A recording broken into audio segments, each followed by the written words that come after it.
We wanted to make two separate worlds. We had John Wick's world where he was in love with this woman and he's living like a normal life. And then once he goes into this assassin hyper-real world, it becomes like a graphic novel. And so the situations are heightened, the characters are a little over the top, the costumes are a little bit heightened, the world is pushed.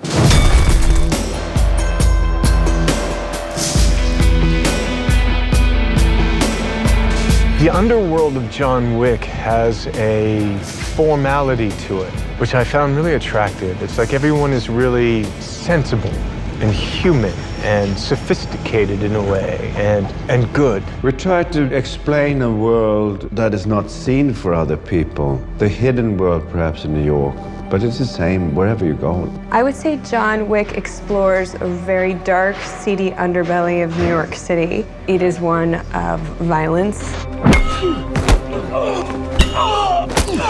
and very, very dark characters. Chad and Dave created this distinction with costume, with color, with the cinema that they use. So there are a lot of cues, architecture that you walk into that let you know that you're in this other world. You know, whether you're walking into these doors and you open a door and, whoa, there's a club, even though you've gone through the basement. You know, the underground world of Hitman has been captured by this boutique hotel. Continental, maybe. I play the hotel manager of this hotel that is basically a hotel for some of the most dangerous criminals and killers in the underworld. And I'm kind of the gatekeeper there. It is a pleasure having you with us again, Mr. Wick.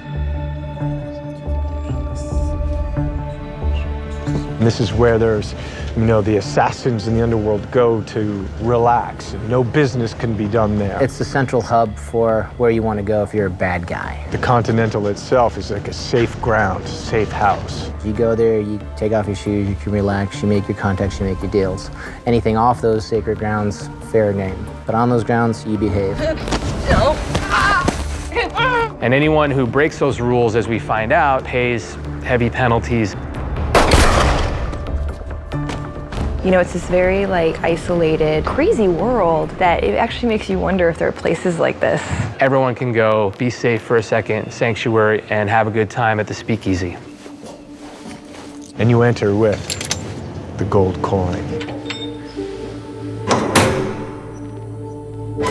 Apparently, if you have a gold coin, you can pretty much get in there and get anything you need. The gold coins are, in a way, sort of the private credit card. The gold coins are kind of like your entrance into the world. Not only do you have to have the wealth to be in this sort of underworld, you have to have that type of wealth where you can drop $1,000 and enter these places, but it's more of like a membership. We deal in a currency of gold. Gold coins are passed amongst us. Goodbye, Charlie. This special group. John.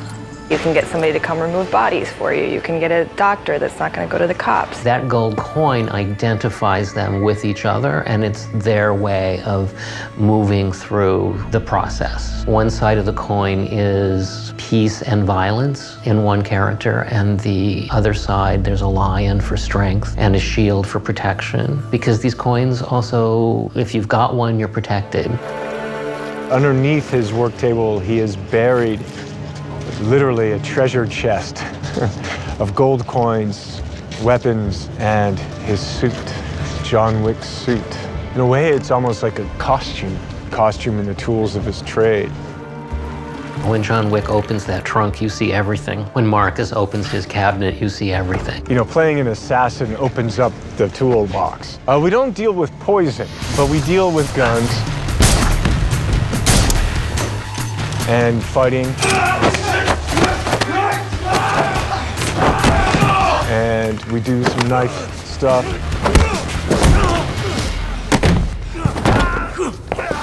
The character as well, you know, can kill with a car.